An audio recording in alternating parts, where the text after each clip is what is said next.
ജാനേമനും മഞ്ഞുമ്മൽ ബോയ്സിനും ശേഷം ചിദംബരം ഡയറക്റ്റ് ചെയ്യുന്ന ഏറ്റവും പുതിയ സിനിമയാണ് ബാലൻ ദ ബോയ്. ജിത്തു മാധവനാണ് ഈ സിനിമ എഴുതിയിരിക്കുന്നത്. അപ്പോൾ ഇതിൻ്റെ പോസ്റ്റർ കാര്യങ്ങളൊക്കെ കണ്ടപ്പോൾ തന്നെ, അതായത് മഞ്ഞുമ്മൽ ബോയ്സിൻ്റെ ഡയറക്ടറാണ്. അപ്പോൾ പോസ്റ്ററൊക്കെ നോക്കുമ്പോൾ ബാലൻ ഒരു അമ്മയും മോനും തമ്മിൽ നിൽക്കുന്നൊരു ഫോട്ടോ, പ്രത്യേകിച്ച് കാസ്റ്റോ അല്ലെങ്കിൽ വലിയ സ്റ്റാർസ് ഒന്നുമില്ല നോക്കുമ്പോൾ, അതായത് പോസ്റ്ററിലൊക്കെ ആദ്യ കാഴ്ചയിൽ. പക്ഷേ മഞ്ഞുമ്മൽ ബോയ്സിൻ്റെ ഡയറക്ടറാണ്. അപ്പോൾ അയാൾ ഒന്നും കാണാതെ ഇങ്ങനൊരു സിനിമ ഈ സമയത്ത് വരില്ലെന്ന് എനിക്ക് ഉറപ്പായിരുന്നു. അതുകൊണ്ട് ആ ഒരു എക്സൈറ്റ്മെന്റിൽ കൂടിയാണ്, അതായത് മഞ്ഞുമ്മൽ ബോയ്സിന്റെ ഡയറക്ടർ എന്നുള്ള ഒരു എക്സൈറ്റ്മെന്റിൽ കൂടിയാണ് ഞാൻ ഈ ബാലൻ കാണാൻ വേണ്ടി കയറുന്നത്. അങ്ങനെ ഈ സിനിമ തുടങ്ങുമ്പോൾ വളരെ ഒരു ഫ്രഷ് ആയിട്ടുള്ള ഒരു ഫീല്, അതായത് പുതിയ മുഖങ്ങൾ, വളരെ ഫ്രഷ് ആയിട്ടുള്ള ഒരു കഥയും പശ്ചാത്തലങ്ങളൊക്കെ. അപ്പോൾ നമ്മൾ സാധാരണ കണ്ടിട്ടുള്ള പോലത്തെ ജീവിതമൊന്നും അല്ല ഇതിൽ പറയുന്നത്. ഒരു അമ്മയുടെയും മോൻ്റെയും കഥയാണ്. പക്ഷെ അവരൊരു ക്രിമിനൽ മൈൻഡ് സെറ്റുള്ള അവരുടെ മോനുമായിട്ടുള്ള ഒരു യാത്രകൾ, പല ജീവിതങ്ങളിലൂടെ, പല ആളുകളിലൂടെ, അതായത് ആൾമാറാട്ടം നടത്തി പല വേഷങ്ങളിലൂടെ, പല പേരുകളിൽ, അങ്ങനെ ഇവരുടെ ഒരു സഞ്ചാരം. അതാണ് ഈ സിനിമയുടെ ഒരു ഫസ്റ്റ് ഹാഫ് ഇങ്ങനെ തുടങ്ങുമ്പോൾ ഈ അമ്മയുടെ മകൻ്റെ പല ആളുകൾക്കിടയിലൂടെയുള്ള ജീവിതവും യാത്രകളൊക്കെ. അങ്ങനെ അവരൊരു അമ്മച്ചിയുടെ ജീവിതത്തിലേക്ക് കയറി ചെല്ലുകയാണ്. അവിടെ നിന്ന് അങ്ങോട്ട് പടം വളരെ ഇൻട്രസ്റ്റിംഗ് ആവുകയാണ്. ഭയങ്കര ഒരു ഗ്രിപ്പിംഗ് ആയിട്ടുള്ള ഈ അമ്മച്ചിയുടെ ക്യാരക്ടർക്ക് എടുത്തു പറയണം. എല്ലാവരും വെറുതെ മത്സരിച്ച് അഭിനയിച്ചിരിക്കുകയാണ്. അപ്പോൾ ഈ അമ്മയാണെങ്കിലും ഫർസാന പാൽത്തിങ്കളാണ് ഈ അമ്മയായിട്ട് അഭിനയിച്ചിരിക്കുന്നത്. അപ്പോൾ അവർക്ക് അവരുടെ കണ്ണുകളിലൊക്കെ ആണെങ്കിലും ആ പക്ക, അതായത് ശരിക്കും ഒരു കള്ളലക്ഷണമുള്ള പോലത്തെ മുഖം, വിടർന്ന കണ്ണുകളും ആ ഒരു ഇൻറ്റൻസിറ്റി ഒക്കെ അവരുടെ കണ്ണുകളിലുണ്ട്. അത് എല്ലാവരും ഫഹദിൻ്റെ കണ്ണുകളൊക്കെ ആയിട്ടാണ് ആളുകൾ കമ്പയർ ചെയ്തിട്ടുണ്ടെന്ന് വെച്ചാൽ.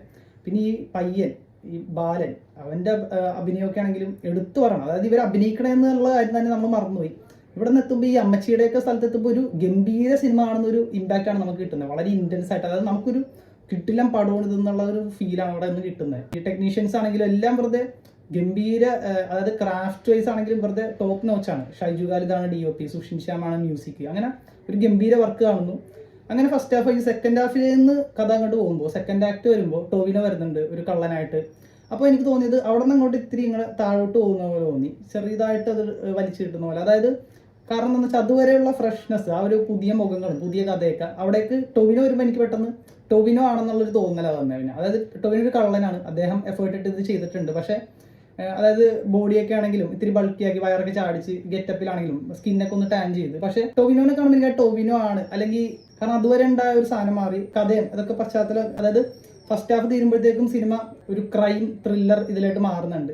അപ്പോൾ ഈ ബാലൻ അമ്മയിൽ നിന്ന് മാറി അങ്ങനെ സെപ്പറേറ്റഡ് ആയിട്ട് പിന്നെ അയാളുടെ ജേണി വേറൊരു രീതിയിൽ ഈ കള്ളൻ്റെ അടുത്തേക്ക് പോവാണ്. അപ്പോൾ അവിടെ നിന്ന് ഇത്തിരി ഇങ്ങനെ താഴോട്ട് പോയിട്ട് ടുവേർഡ്സ് ക്ലൈമാക്സ് പിന്നെ സിനിമ പിന്നെ ഇങ്ങനെ കയറി. അതായത് ക്ലൈമാക്സിലേക്ക് പിന്നെ വരുമ്പോൾ ഒരു ട്വിസ്റ്റ്, സസ്പെൻസ് റിവീല്, അല്ലെങ്കിൽ ദി ഷോഷാങ്ക് റിഡംഷൻ്റെ ഒക്കെ ഒരു പരിപാടി പോലത്തെ സംഭവമുണ്ട്.